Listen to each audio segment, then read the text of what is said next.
Hello everyone, welcome to my channel Savitri Sunita vlogs. ಇವತ್ತು ವಸಂತ ಪಂಚಮಿ ಅಂದರೆ ಬಸಂತ ಪಂಚಮಿ ಅಂತಲೂ ಕರೀತಾರೆ. ಚಿಕ್ಕ ಮಕ್ಕಳ ಕೈಯಿಂದ ಸರಸ್ವತಿ ಪೂಜೆಯನ್ನು ಮಾಡಿಸುವುದು ರೂಢಿ. ಹೀಗಾಗಿ ಪ್ರತಿಜ್ಞನ ಕೈಯಿಂದ ನಾನು ಸರಸ್ವತಿ ಪೂಜೆಯನ್ನು ಮಾಡಿಸ್ಬೇಕು ಅಂತ ಹೇಳಿ ಅಂದ್ಕೊಂಡಿದ್ದೆ. ಸೊ ಅದಕ್ಕಾಗಿ ಎಲ್ಲ ಪ್ರಿಪ್ರೇಷನನ್ನು ಮಾಡ್ಕೊಳ್ಳೋದಕ್ಕೆ ರೆಡಿ ಮಾಡ್ಕೊಳತ್ತೀನಿ. ಸೊ ಮೊದಲಿಗೆ ನಾನು ಸೀರೆನ ಉಟ್ಕೋಬೇಕು ಅಂತ ಹೇಳಿ ಪ್ಲ್ಯಾನ್ ಮಾಡ್ಕೊಂಡಿದ್ದೆ. ಫಸ್ಟ್ ಟೈಮ್ ನನ್ನ ಮಗನ ಕೈಯಿಂದ ಸರಸ್ವತಿ ಪೂಜೆಯನ್ನು ಮಾಡಿಸತ್ತಿದ್ದೆ. ಸೊ ಹೀಗಾಗಿ ನಾನು ಒಂದು ಸ್ವಲ್ಪ ಟ್ರೆಡಿಷನ್ ಆಗಿಯೇ ರೆಡಿ ಆಗಬೇಕು ಅಂತ ಹೇಳಿ ಸಾರಿನ ಹುಡುಕಾಡ್ತಿದ್ದೆ. ಆ್ಯಕ್ಚುಲಿ ಇವಾಗ ಪ್ರೆಗ್ನೆನ್ಸಿ ಟೈಮಲ್ಲಿ ನನಗೆ ಬ್ಲೌಸ್ ಬರೋದು ಒಂದು ಸ್ವಲ್ಪ ಡೌಟ್ ಇತ್ತು. ಹೀಗಾಗಿ ಯಾವ ಬ್ಲೌಸ್ ಬರುತ್ತೆ ಅಂತ ಹೇಳಿ ಯೋಚನೆ ಮಾಡಿಕೊಂಡು ಯಾವ ಸಾರಿಯನ್ನು ಹಾಕ್ಕೊಳ್ಳಿ ಅಂತ ಹೇಳಿ ಸಾರಿನ ಇಲ್ಲಿ ಸರ್ಚ್ ಮಾಡತ್ತಿದ್ದೆ. ಆ್ಯಕ್ಚುಲಿ ಇವೆಲ್ಲ ಸಾರೀಸ್ ಎಲ್ಲ ನನ್ನ ಕಾಲೇಜ್ ಟೈಮಲ್ಲಿ ಇರುವಂಥ ಸಾರೀಸು. ಅಂದರೆ ನಾನು ಕಾಲೇಜ್ಗೆ ಟೀಚ್ ಮಾಡೋಕ್ಕೆ ಹೋಗ್ತಿದ್ನಲ್ಲ, ಆವಾಗ ಉಟ್ಕೊಂಡು ಹೋಗ್ತಾ ಇರುವಂಥ ಸಾರೀಸ್ ಇವೆಲ್ಲ. ಬಟ್ ಅವನ್ನೆಲ್ಲನೂ ಒಂದು ಕಡೆ ಇಟ್ಬಿಟ್ಟಿದ್ದೀನಿ. ಇವಾಗಂತೂ ಆ ಸ್ಯಾರೀಸ್ ಅಂತೂ ನಾನು ಟಚ್ಚೇ ಮಾಡಿಲ್ಲ ರೀಸೆಂಟಾಗಿ. ಫೈನಲಿ ವೈಟ್ ಕಲರ್ ಸ್ಯಾರಿನ ಪಿಕ್ ಮಾಡಿದೆ. ಆ್ಯಕ್ಚುಲಿ ಸರಸ್ವತಿ ಪೂಜೆ ಅಂತ ಅಂದರೆ ವೈಟ್ ಕಲರ್ ಸ್ಯಾರಿ ಹಾಕ್ಕೊಂಡ್ರೆ ಒಂಥರ ವೈಬ್ಸ್ ಚೆನ್ನಾಗಿರುತ್ತೆ ಅಂತ ಹೇಳಿ ವೈಟ್ ಕಲರ್ ಸ್ಯಾರಿನೇ ಪಿಕ್ ಮಾಡಿದೆ. ಅದಕ್ಕೆ ಒಂದು ಪಿಂಕ್ ಕಲರ್ ಬ್ಲೌಸನ್ನು ಕೂಡ ಮ್ಯಾಚ್ ಮಾಡಿದೆ. ಅದಾದಮೇಲೆ ಪೂಜೆಗೆ ಅಂತ ಹೇಳಿ ಇಲ್ಲಿ ಬುಕ್ಸನ್ನು ಸರ್ಚ್ ಮಾಡತ್ತೀನಿ. ನಮ್ಮ ಮನೆಯಲ್ಲಿ ಒಂದು ಮಿನಿ ಲೈಬ್ರರಿ ಥರನೇ ಇದೆ. ನಾವು ಸಾಕಷ್ಟು ಬುಕ್ಸ್ಗಳನ್ನು ಕಲೆಕ್ಷನ್ ಮಾಡಿದ್ದೀವಿ, ನಾನು ನನ್ನ ತಮ್ಮ ಸೇರಿಕೊಂಡು. ಸೊ ಆ ಒಂದು ಬುಕ್ ರ್ಯಾಕಲ್ಲಿ ಯಾವ ಬುಕ್ ಸೂಟ್ ಆಗುತ್ತೆ ಅಂತ ಹೇಳಿ ಇಲ್ಲಿ ಬುಕ್ಕನ್ನು ತೊಗೊಳತ್ತೀನಿ.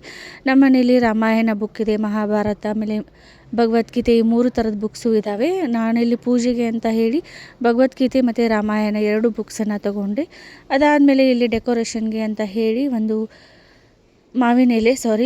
ಬಾಳೆ ಎಲೆ ಇರುವಂಥ ಒಂದು ತೋರಣ ಇತ್ತು. ಸೊ ಆ ಒಂದು ತೋರಣನ ತೊಗೊಂಡು ಈ ಥರ ಇಲ್ಲಿ ಕಟ್ಟಿ ಡೆಕೋರೇಷನನ್ನು ಮಾಡಿದ್ದೀವಿ. ಆಮೇಲೆ ಪೂಜೆಗೆ ಬೇಕಾಗಿರುವಂಥ ಎಲ್ಲ ಸಾಮಾನನ್ನು ಇಲ್ಲಿ ಆಲ್ರೆಡಿ ಜೋಡಿಸಿ ಇಟ್ಕೊಂಡಿದ್ದೀವಿ. ನಾನು, ರಶ್ಮಿ, ಆಮೇಲೆ ಪವಿತ್ರ 3 ಜನ ಸೇರಿಕೊಂಡು ಈ ಒಂದು ಕೆಲಸವನ್ನು ಮಾಡತ್ತಿದ್ವಿ. ಸೊ ಪೂಜೆಗೆ ಏನೇನು ಬೇಕು ಎಲ್ಲವನ್ನು ಇಲ್ಲಿ ರೆಡಿ ಮಾಡ್ಕೊಳತ್ತೀವಿ. ಆಲ್ರೆಡಿ ಅವರಿಬ್ಬರು ಎಲ್ಲ ಡೆಕೋರೇಷನನ್ನು ಮಾಡಿ ಮುಗಿಸಿದ್ರು. ನಾನು ರೆಡಿ ಆಗೋದಕ್ಕೆ ಹೋಗಿದ್ದೆ. ಸೊ ನಾನು ರೆಡಿಯಾಗಿ ಬರುವಷ್ಟರಲ್ಲಿ ಎಲ್ಲನೂ ಈ ಥರ ಡೆಕೋರೇಷನ್ ಮಾಡಿ ಎಲ್ಲ ಪ್ರಿಪ್ರೇಷನ್ ಮಾಡಿ ಇಟ್ಟಿದ್ದರು. ಆ್ಯಕ್ಚುಲಿ ಇದೆಲ್ಲ ಪ್ರಿಪ್ರೇಷನ್ ಪವಿತ್ರ ಮತ್ತು ರಶ್ಮಿದು. ಅವರೇ ಎಲ್ಲನೂ ಡೆಕೋರೇಷನ್ ಮಾಡಿ ಪ್ರಿಪ್ರೇಷನ್ ಮಾಡಿ ರೆಡಿ ಮಾಡಿದರು. ನಾ ಜಸ್ಟ್ ರೆಡಿಯಾಗಿ ಬಂದೆ ಅಷ್ಟೇ. ನಾ ಬರುವಷ್ಟರಲ್ಲಿ ಪ್ರದೀಪ್ತನೂ ಕೂಡ ರೆಡಿ ಮಾಡಿದರು. ಅವನಿಗೆ ಅಂತ ಹೇಳಿ ಡ್ರೆಸ್ಸನ್ನು ಹುಡುಕಿ ಅವನನ್ನು ರೆಡಿ ಮಾಡಿದರು. ಸೊ ನಾನು ಫೈನಲಿ ಈ ಥರ ರೆಡಿಯಾಗಿ ಬಂದಿದ್ದೀನಿ. ಆ್ಯಕ್ಚುಲಿ ಈ ಒಂದು ಪೂಜೆಗೆ ಯೆಲ್ಲೋ ಕಲರ್ ಡ್ರೆಸ್ ಹಾಕಬೇಕಂತೆ. ಸೊ ಪ್ರದೀಪ್ತನಿಗೆ ಯೆಲ್ಲೋ ಕಲರ್ ಡ್ರೆಸ್ಸನ್ನೇ ಹಾಕಿದ್ವಿ.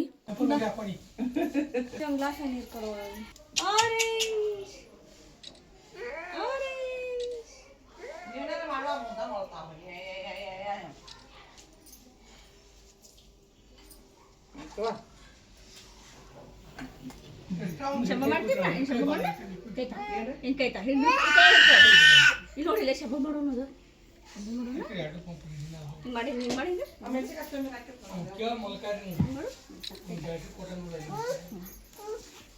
Very good very good. ಅಲ್ಲಿ ಮ್ಯಾಗ ಉಪಯೋಗ ಪೂಜೆ ಮಾಡೋಲ್ಲ ಹತ್ರ. Very good. ಕೈತಾ ಸೇರಿಗೆಲ್ಲ ಹಾಸ್ತಾನೆ.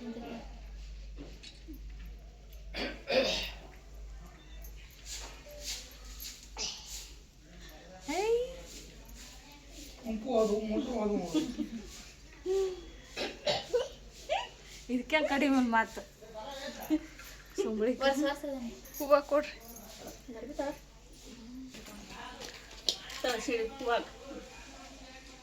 ಎಲ್ಲಿ ವೆರಿ ಗುಡ್. ತಗೋ ಎಲ್ಲ ಹಾಕಿಲ್ಲ ಹೂವು ಹಾಕು. ಅರೆ ಒಮ್ಮೆ ಹಾಕಿದ್ದಲ್ಲ, ಎಲ್ಲ ಒಮ್ಮೆ ಹಾಕ್ಬಿಟ್ಟ.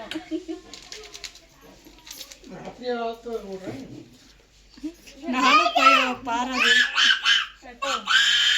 ಅಥವಾ ಮತ್ತೇನ ವಕ್ರತುಂಡ ಮಹಾಕಾಯ ಸೂರ್ಯಕೋಟಿ ಸಮರ್ಪಭ ನಿರ್ವಿಘ್ನಂ ಕುರು ಮೇ ದೇವ ಸರ್ವಕಾರ್ಯೇಷು ನಗುದಕ್ಕೆ ಮತ್ತ ಕ್ಷಮ ಮಾಡಲ್ಲ. ನೀವದು ಹಿಂಗೆ ಮಾಡಿ ಹಿಂಗೆ ಒಂದ ಬಟ್ಲೆ ಸಕ್ಕರೆ ಇಡೋರು ಲಕ್ಷ್ಮಿ ಒಮ್ಮೆ.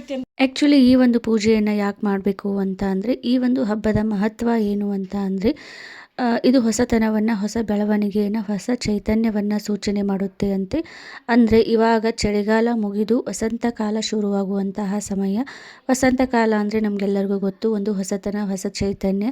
ಅಂದರೆ ಇದೇ ಒಂದು ಸಂದರ್ಭದಲ್ಲಿ ಎಲ್ಲ ಗಿಡಗಳು ಚಿಗುರುವಂತಹ ಕಾಲ, ಎಲ್ಲ ಗಿಡಗಳು ಹೂ ಬಿಡುವಂತಹ ಕಾಲ. ಅಂದರೆ ಹೊಸತನವನ್ನು ತಿಳಿಸುವಂತಹ ಒಂದು ಸೂಚನೆ. ಸೊ ಹೀಗಾಗಿ ಬೆಳೆಯುವಂತಹ ಮಕ್ಕಳಿಗೆ, ಚಿಕ್ಕ ಮಕ್ಕಳಿಗೆ ಅವ್ರಿಗೆ ಇದೇ ಒಂದು ಸಂದರ್ಭದಲ್ಲಿ ಸರಸ್ವತಿ ಪೂಜೆಯನ್ನು ಮಾಡುವುದರ ಮೂಲಕ ಅವ್ರಿಗೆ ಜ್ಞಾನ, ಶಿಸ್ತು, ಬೆಳವಣಿಗೆ, ಆಮೇಲೆ ಅವರ ಒಂದು ಅಭಿವೃದ್ಧಿ ಎಲ್ಲನೂ ಬೆಳವಣಿಗೆ ಆಗಲಿ ಅಂತ ಹೇಳಿ ಈ ಒಂದು ಸರಸ್ವತಿಯ ಪೂಜೆಯ ಮೂಲಕ ಪ್ರಾರಂಭ ಮಾಡುವುದು.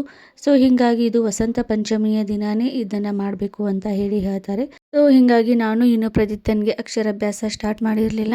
ಆ್ಯಕ್ಚುಲಿ ನಾವು 3 ವರ್ಷ ಆದಮೇಲೆ ಶೃಂಗೇರಿಗೆ ಹೋಗಿ ಅಕ್ಷರಾಭ್ಯಾಸ ಪ್ರಾರಂಭ ಮಾಡಬೇಕು ಅಂತ ಹೇಳಿ ಪ್ಲ್ಯಾನ್ ಮಾಡ್ಕೊಂಡಿದ್ದೀವಿ. ಬಟ್ ಇವಾಗ ಹಾಗೆ ಅವನು ಪಾಟಿಯಲ್ಲಿ ಅಥವಾ ಬುಕ್ಕಲ್ಲಿ ಗೀಚೋದೆಲ್ಲ ಬರೆಯೋದು ಮಾಡ್ತಾ ಇದ್ದಾನೆ. ಸೊ ಅದ್ರ ಸಲುವಾಗಿಯೇ ನಾನು ಇವಾಗ ಈ ಒಂದು ಪೂಜೆಯ ಮೂಲಕ ಅವನಿಗೆ ಎಲ್ಲನೂ ಪ್ರಾರಂಭ ಆಗಲಿ ಅಂತ ಹೇಳಿ ಈ ಒಂದು ಸರಸ್ವತಿ ಪೂಜೆಯನ್ನು ಅವನ ಕೈಯಿಂದಾನೇ ಮಾಡಿಸಿದೆ. ಅವನು ಫುಲ್ ಜೋಶಲ್ಲಿ ಇಷ್ಟಪಟ್ಟು ಪೂಜೆಯನ್ನು ಮಾಡಿದ. ನಾನು ಯಾವ ಥರ ಮಾಡ್ತೀನಿ ಅದೇ ಥರನೇ ನನ್ನ ಒಂದು ಇಮಿಟೇಟ್ ಮಾಡಿ ಅವನೇ ಪೂಜೆಯನ್ನು ಮಾಡಿದ. ಫುಲ್ ಖುಷಿಯಾಗಿಯೇ ಮಾಡಿದ. ಆ್ಯಕ್ಚುಲಿ ನಾವೊಂದು ಇದನ್ನೊಂದು ಶೂಟ್ ಮಾಡ್ಕೋಬೇಕಾದ್ರೆ ನಮ್ಮ ಅಪ್ಪಾಜಿ, ನಮ್ಮ ಕಾಕ, ನಮ್ಮ ಕಾಕು, ನಮ್ಮಮ್ಮ ಎಲ್ಲರೂ ಇದ್ದರು.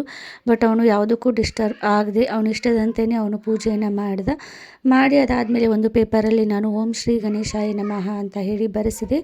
ಸೊ ಅವನು ಬರೆದಾದಮೇಲೆ ತನಗಿಷ್ಟದ ಪ್ರಕಾರ ಏನು ಬೇಕು ಅದನ್ನೆಲ್ಲ ಗೀಚಾಕೋತ್ ಕುಂತ. ಸೊ ಅವನು ಏನು ಮಾಡ್ತಾನೆ ಮಾಡಲಿ ಬಿಡಿ ಅಂತ ಹೇಳಿ ಸುಮ್ಮನೆ ಬಿಟ್ಬಿಟ್ಟೆ. ಅವನಂತೂ ಫುಲ್ ಆ್ಯಕ್ಟಿವ್ ಆಗಿಯೇ ಇದ್ದ.